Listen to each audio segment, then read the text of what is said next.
मातंग व तत्सम स्थळातील जाती समूहातील विद्यार्थ्यांचे भविष्य घडवण्यासाठी येत्या जून महिन्यापूर्वी महाराष्ट्रात अनुसूचित जाती आरक्षण वर्गीकरण करण्याच्या मागणीसाठी आझाद मैदान मुंबईत मागवीरांचा मोर्चा धडकला होता।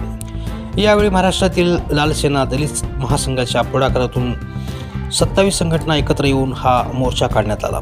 यावेळी प्राध्यापक डॉक्टर मच्छिंद्र सकटे, कॉम्रेड गणपत भिसे, सतीश कावडे, अण्णा धगाटे, शंकरभाऊ तडाखे, रणधीर कांबळे, संजय ठोकळ, संतोष पवार, अंगद वाघमारे, अशोक ससाने, अशोक लोखंडे, परिमल कांबळे, विलास साबळे, संदीप मानकर, बालाजी घुमडे, प्रकाश वैराळ, वसंतराव संकट, विजय चांदणे, अनिल हतागळे, सुरेश बहिलम, राजकुमार शिंदे, सुनील मोरे, विष्णुपंत वैराळ, नामदेव साठे, संजय बोगडे, भुजंग कांबळे, जितेंद्र गायकवाड, सागर कांबळे, दत्ता तांबे, प्रकाश बनपट्टे, उत्तम गोरे, शारदा भालेराव, परमेश्वर बंडेवार, अशोक ओबाळे, विकास गोरे, बायजाबाई घोडेसह आदींची उपस्थिती होती। यावेळी सुप्रीम कोर्टाच्या 1 ऑगस्ट 2024च्या निर्णयानुसार महाराष्ट्र सरकारने अनुसूचित जाती आरक्षण उपवर्गीकरण लागू करावे या व इतर मागण्यांचे निवेदन जलसंपदा मंत्री गिरीश महाजन यांना देण्यात आले। यावेळी मंत्री महाजन यांनी या मागण्यांचा सकारात्मक विचार होईल असे आश्वासन दिले। मोर्चासाठी महाराष्ट्रातील कानाकोपऱ्यातून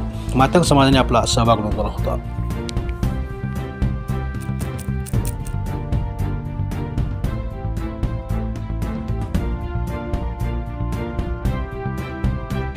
तो मानवीर महामोर्चा यासाठी की आरक्षण वर्गीकरण लढ्यातील जे शहीद आहेत संजय भाऊ ताकतोडे त्यांचा स्मृती दिन आहे आणि या स्मृती दिनाचं औचित्य साधून आपण या ठिकाणी मानवीर मोर्चा या ठिकाणी ठेवलेला आहे। मंत्री महोदय साहेब, मी आपला जास्त वेळ घेणार नाही। आपल्याला ज्ञात आहे की सर्वोच्च न्यायालयाच्या 1 ऑगस्ट 2000 अण्णाभाऊ साठे संशोधन व प्रशिक्षण संस्था या ठिकाणी स्थापन केलेली आहे। आपण या ठिकाणी 15 ऑक्टोबर 2024 रोजी न्यायमूर्ती अनंत भद्दर समिती या ठिकाणी नेमलेली आहे आणि अभ्यास सुरू केलेला आहे। याची जाणीव ठेवून महाराष्ट्रातील तमाम मातंग समाजाने या ठिकाणी मी तिचा अहवाल आलेला नाही आणि अशीच जर परिस्थिती राहिली तर मातंग समाजाचे पोरं दरवर्षी हजारो लाखो पोरं एजबार होतील आणि जे काय पोरं एजबार झाल्याच्या नंतर त्यांच्या आयुष्यामध्ये आपण परत या ठिकाणी त्यांना संधी निर्माण देऊ शकत नाहीत। म्हणून आपल्यास विनंती आहे की न्यायमूर्ती अनंत भद्दर समितीला येत्या 2 महिन्यामध्ये अहवाल सादर करावा अशा सूचना सरकारच्या वतीने समितीला कराव्यात आणि येत्या जून पर्यंत अनुसूचित जाती आरक्षण वर्गीकरणाची अंमलबजावणी या ठिकाणी करावी। साहेब, आम्हाला जाणीव आहे की आज हाऊसमध्ये जिसकी संख्या भारी उसकी उतनी भागीदारी हे चालू आहे, परंतु या हाऊसमध्ये आमचे 3 आमदार या ठिकाणी बसलेले आहेत।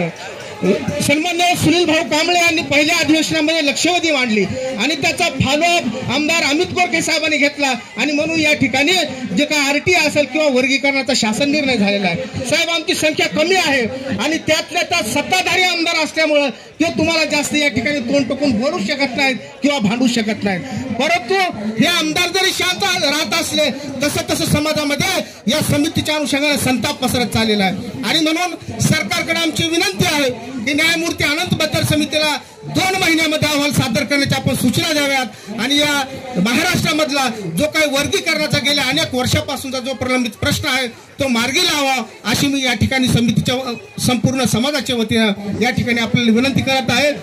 या ठिकाणी आज या ठिकाणी आमचे मित्र खऱ्या अर्थाने सत्यजितराव देशमुख या ठिकाणी आहेत, त्यामुळे मराठा समाजानेही आपल्या या आरक्षणाला खरा पाठिंबा दिला असं मी जाहीरपणे सांगतो।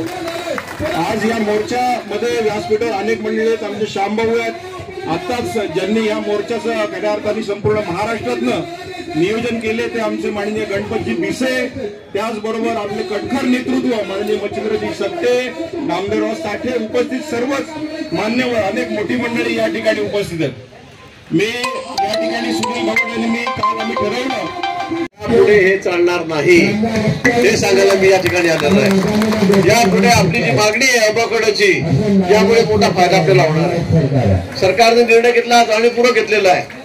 मान्य देशाचे पंतप्रधान असतील, मुख्यमंत्री असतील, उपमुख्यमंत्री असतील, आपल्या पाठीशी आम्ही खंबीरपणे उभे आहोत। तसे तुम्ही आपल्या पाठीशी उभे आहात तशी आमची जबाबदारी आहे, आम्ही आपल्या पाठीशी एकदा खंबीरपणे उभे आहोत। आम्ही आरटीची स्थापना केली मागणीच्या धर्तीवर, पण आपण मला सांगितलं त्यात काही नाहीये. आता मलाही काही फार माहिती नाही, पण मी तपासून बघतो. आमचे दोन्ही आमदार या ठिकाणी आहेत. आम्ही निश्चित सोडून आपण तपासून घेऊ. आपण तपासून घेऊ. जर यात कुठे निधी नसेल तर मी आजच मुख्यमंत्र्यांना जाऊन आम्ही सांगणार आहे सुद्धा विधान भवनामध्ये की आधी पैशाची तरतूद या आरतीमध्ये या ठिकाणी करा आणि या गरीब बांधवाला, आमच्या मातक समाजाच्या तरुणाला या संदर्भामध्ये मदत झाली पाहिजे. म्हणजे उद्योगासाठी झाली पाहिजे, शिक्षणासाठी झाली पाहिजे, नोकरीसाठी झाली पाहिजे. ही मागणी आपण या ठिकाणी निश्चित मागणी या ठिकाणी. बाजार समितीचा विषय आहे. समिती फक्त नेमली गेलेली आहे. आपलं म्हणणं अजून त्याचं काही कॉन्क्रीटिव्ह असं काम होत नाहीये. अजून त्याचा अहवाल येत नाहीये. त्याला मुदतवाढ देण्यात आलेली आहे. आणि म्हणून आपल्याला मी या निमित्ताने हे सांगतो की या संदर्भामध्ये आता दररोज आम्ही पाठपुरावा करू, त्यांच्याशी बोलू. कधी आपण रिपोर्ट देणार आहे, अहवाल देणार आहे याची विचारणा आता करणार आहोत. आणि निश्चित या पाठपुरावा करून हा प्रश्न सुद्धा आपला मार्गी लावणार आहोत. अण्णाभाऊ साठे महामंडळ आपल्याकडे गेलेलं आहे. त्याची अवस्था मला आता आर्थिक अवस्था काही फारशी चांगली नाही असं आपण मला सांगितलेलं आहे. पण आता घाबरू नका. आता देवेंद्रजी मुख्यमंत्री आहेत. आम्ही आपल्या पाठीशी खंबीरपणे उभे आहोत. आणि सरांनी सांगितल्याप्रमाणे मी आपल्याला पुन्हा शब्द देतो, आमच्या तिन्ही आमदारांनी सांगितल्याप्रमाणे पुन्हा शब्द देतो की आता यापुढे मंत्री म्हणून मी तुमचा प्रतिनिधी म्हणून काम करेन, तुमच्या सोबत आहे. तुमच्या सगळ्या मागण्यांचा पाठपुरावा करण्याची जबाबदारी आता माझी आहे.